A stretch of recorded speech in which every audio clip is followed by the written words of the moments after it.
High was welcome to Kavya's media.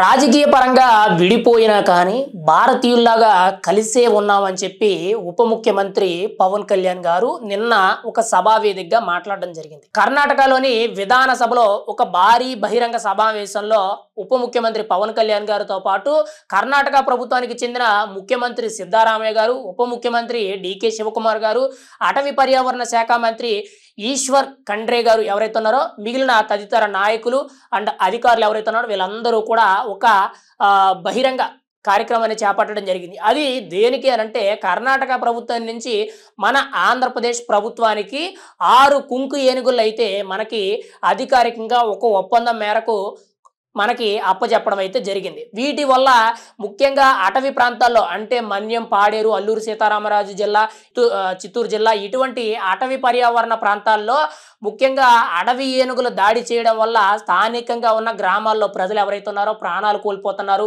ఆర్థికంగా పంట నష్టం జరుగుతుంది. ఇలా గత 10-15 ఏళ్ల నుంచి కూడా చాలా రకాల ఇబ్బందులు రావడం, ఎంతో మంది ప్రాణాలు కోల్పోవడం అనేది ప్రధాన సమస్యగా ఉంది. అయితే ఆ సమస్యల దృష్ట్యా పవన్ కళ్యాణ్ గారు గతంలో కర్ణాటక అటవీ సంరక్షణ శాఖ మంత్రి అయిన ఈశ్వర్ ఖండ్రే గారిని కలిసి ఆయనతో చర్చలు సంప్రదింపులు జరిపి కుంకు ఏనుగుల్ని ఒప్పందం మేరకు తీసుకురావడం అయితే జరిగింది. తాజాగా ఆ కుంకు ఏనుగులు అనేవి 6 కుంకు ఏనుగుల్ని కర్ణాటక ప్రభుత్వం అధికారికంగా మన ఆంధ్రప్రదేశ్ ప్రభుత్వానికి అప్పచెప్పడం అయితే జరిగింది.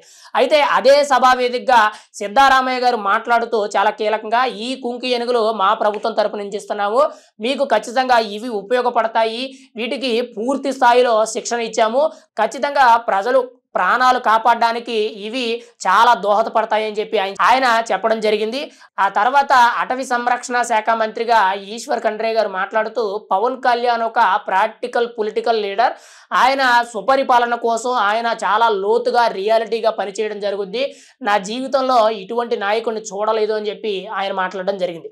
అయితే అదే సభా వేదికగా ఆంధ్రప్రదేశ్ ఉప ముఖ్యమంత్రి అయిన పవన్ కళ్యాణ్ గారు మాట్లాడుతూ రాజకీయంగా మేమందరం విడిపోవచ్చు, మేము ఎన్డీఏ కూటమి అయి ఉండొచ్చు, వాళ్ళు ఇండియా కూటమి అయి ఉండొచ్చు, కానీ భారతీయులుగా మేమందరం కలిసే ఉన్నాము, 2 ఇరుగు పొరుగు రాష్ట్రాల సరిహద్దుల్లో మేమందరం కూడా కలిసిమెలిసిగా పనిచేసుకుంటున్నాము, కలిసిమెలిసిగా కొన్ని ఒప్పందాలు కుదుర్చుకొని ముఖ్యంగా ఇటువంటి ప్రధాన సమస్యల మీద ఫోకస్ చేయడం జరుగుతుంది.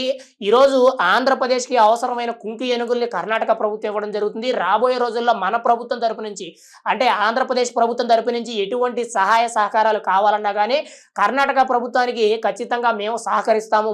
ముఖ్యంగా శేషాచలం అడవి ప్రాంతాలు ఏవైతే ఉన్నాయో ఈ అటవీ ప్రాంతాల్లో ఎర్రచందన స్మగ్లింగ్ అనేది ఇటువంటివన్నీ కూడా చాలా పెద్ద ఎత్తున జరుగుతుంటాయి కాబట్టి వాటిని నివారించడానికి ఆల్రెడీ కలిసికట్టుగా కొన్ని ఒప్పందాలు చేయడం జరుగుతుంది. రాబోయే రోజుల్లో 2 ప్రభుత్వాలు కలిసి అంటే కర్ణాటకలో ఉన్న కాంగ్రెస్ ప్రభుత్వం కలిసి ఇటు ఆంధ్రప్రదేశ్లో ఉన్న ఎన్డీఏ కూటమి ప్రభుత్వం కలిసి 2 కలిసికట్టుగా పనిచేసి ప్రజల అభివృద్ధికి, సంక్షేమానికి, వాళ్ళకి ప్రయోజనం కలిగే విధంగా చర్యలు తీసుకోవడం జరుగుద్దని చెప్పి పవన్ కళ్యాణ్ గారు చెప్పడం జరిగింది. రాజకీయంగా మేము విడిపోయి ఉండొచ్చు కానీ భారతీయులుగా మేమందరం కలిసే ఉంటాము, ఇరుగు పొరుగు రాష్ట్రాలు కాబట్టి మేము వాళ్ళకి సహకరిస్తాము, వాళ్ళు మాకు సహకరించారు, ఖచ్చితంగా ఈ కుంకు ఏనుగుల విషయంలో కర్ణాటక ప్రభుత్వానికి నేను ప్రత్యేకంగా ధన్యవాదాలు తెలుపుతున్నాను. ఈ 6 కుంకు ఏనుగుల్ని కూడా నా సంరక్షణలో నేనే ప్రత్యేకించి కూడా వాటికి పర్యవేక్షణ చేస్తాను. నేను చాలా సందర్భాల్లో కూడా ఈ కుంకు ఏనుగుల పర్యవేక్షణ అనేది స్వయంగా నేనే చూసుకుంటాను. వాటికి శిక్షణాపరమైన ముఖ్యంగా వాటి సంరక్షణకు సంబంధించి ఒక కేంద్రాలయాన్ని కూడా ఏర్పాటు చేయడం జరుగుద్ది. ఖచ్చితంగా మీరు ఇచ్చిన 6 కుంకు ఏనుగులు ఏవైతే ఉన్నాయో వాటిని చాలా జాగ్రత్తగా చూసుకునే బాధ్యత నాది అనేటట్టు ఉప ముఖ్యమంత్రి పవన్ కళ్యాణ్ గారు నిన్న తెలియచేయడం జరిగింది. ఈ కుంకు ఏనుగుల వల్ల ఒక రకంగా చెప్పాలంటే పంటలు నష్టపోయిన గ్రామాల్లో ఉన్న ప్రజలు కానీ ప్రాణాలు కోల్పోయిన గ్రామాల్లో ప్రజలందరికీ కూడా గత 10-15 ఏళ్ల నుంచి కూడా చాలా ఇబ్బందులు ఎదుర్కోవడం జరుగుతుంది. ఇప్పుడు దానికి శాశ్వత పరిష్కారం కింద ఈ కుంకు ఏనుగులు తీసుకురావడం జరిగింది. ఈ కుంకు ఏనుగుల వల్ల అడవి ఏనుగుల గుంపు ఏదైతే ఉంటుందో వీటితో కంట్రోల్ చేయడం జరుగుద్ది. వీటిని చూసిన వెంటనే కూడా అడవి గుంపు ఏనుగులు ఏవైతే ఉంటాయో అవి పారిపోవడం అయితే జరుగుద్ది. ఏది ఏమైనా సరే ఉప ముఖ్యమంత్రి పవన్ కళ్యాణ్ గారు మాట్లాడిన మాటలు అనేవి చాలా హర్షించదగ్గ విషయం అనేటట్టు ప్రతి ఒక్కరూ కూడా చాలా గొప్పగా సోషల్ మీడియాలో వైరల్ చేయడం జరుగుతుంది. పైగా దశాబ్దాల కాలంగా ఉన్న సమస్యని పవన్ కళ్యాణ్ గారు గుర్తించి ఈరోజు దానికి పరిష్కారం తెలపడం అయితే జరిగిందని చెప్పి సోషల్ మీడియాలో ప్రశంసలు వెల్లువెత్తుతున్నాయి.